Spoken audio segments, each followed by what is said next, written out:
The robot army continues its attack. Endless hordes of machines are sent on their final mission.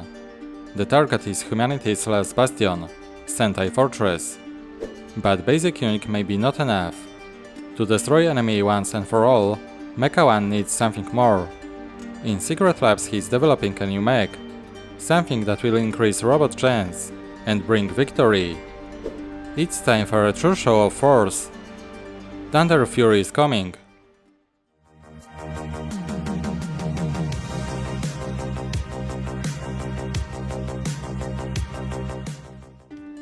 Today is the last episode of my Exo Force series. The 6th mech is ready.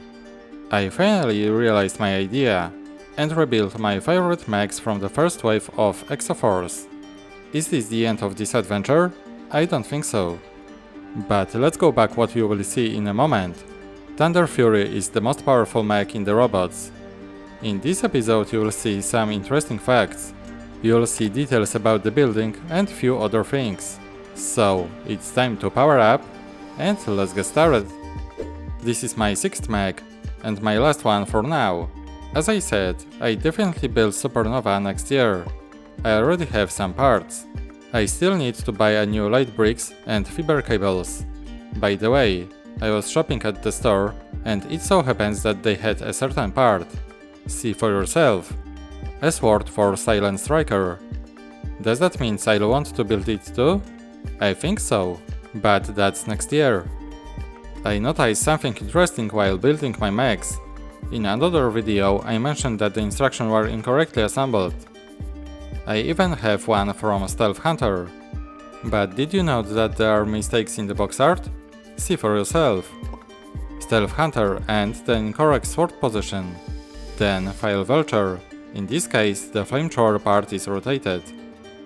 I didn't notice any errors in the Grind Titan. But in the Thunder Fury there are two. Stickers that should be on shoulder pad, and the rotated main body with no hinge there. I have no idea where such mistakes came from. Another small thing.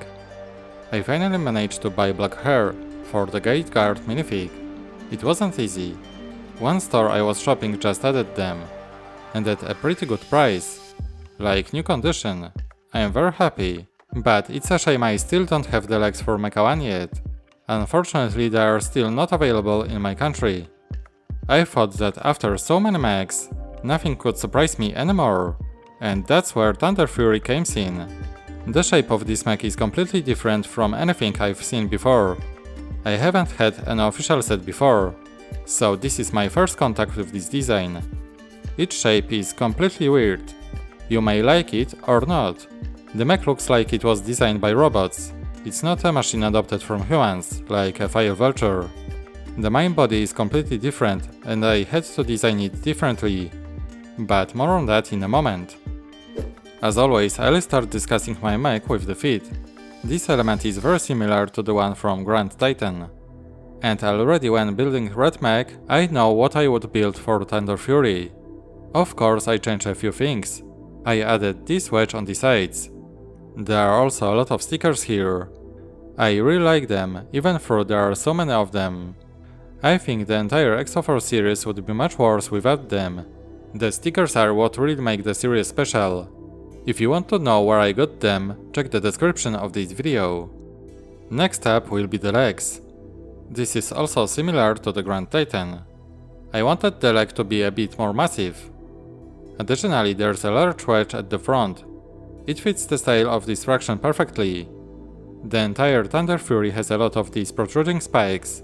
You can immediately see that this isn't a peaceful unit. The knee has a double hinge made of Technic pins. It's a bit wider than other hinges, so it fits this bulky leg better.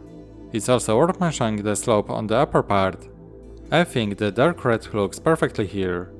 The most difficult part of building this mech was the main body. In this case, I couldn't base on anything I've already built. As I said, the design of this mech is completely weird. The mech is even wider than the Great Titan, and has many difficult elements. To maintain the correct proportions, I had to retract the entire mechanism with the light brick. Then I planned the positioning of the side slopes. I didn't want them to stick out as much as in the official set. I managed to create a rather nice shape in my mech. I even added a canopy for the Devastator.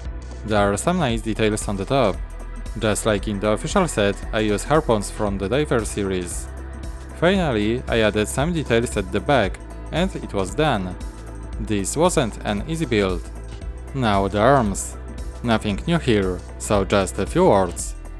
I added slopes to front again, which perfectly match to the style of this mech. As before, I've added hinges made of Technic pins. Each of them will have a powerful weapon mounted on them. So it's time to check out what it is. At the beginning, the left hand. Here we have a powerful knife with teeth, or saw, as you prefer. A very interesting element. It's obviously borrowed from the Bionicle series. As I've said many times, these elements fit perfectly with Exo Force. This color is available only in this set. It also appears in a few others, but in Pearlite Grey. Currently, this part is quite difficult to find. Only 3 stores in my country had it. Finally, the right hand, and one of the most interesting weapons, the large cannon or whatever it is, constructed with 2 such cons. I improved what was included in the set. As you can see, I changed a few things. In my case, I replaced the magazine with this container. There is some kind of fuel inside that provides great firepower. On the battlefield, many of these cannons pose a huge threat for the Exo Force crew. This is probably my favorite element from the entire Thunder Fury. The 6th mech is ready, and so ends the first part of my Exo Force series. Thunder Fury joins to the collection. So, what do you think?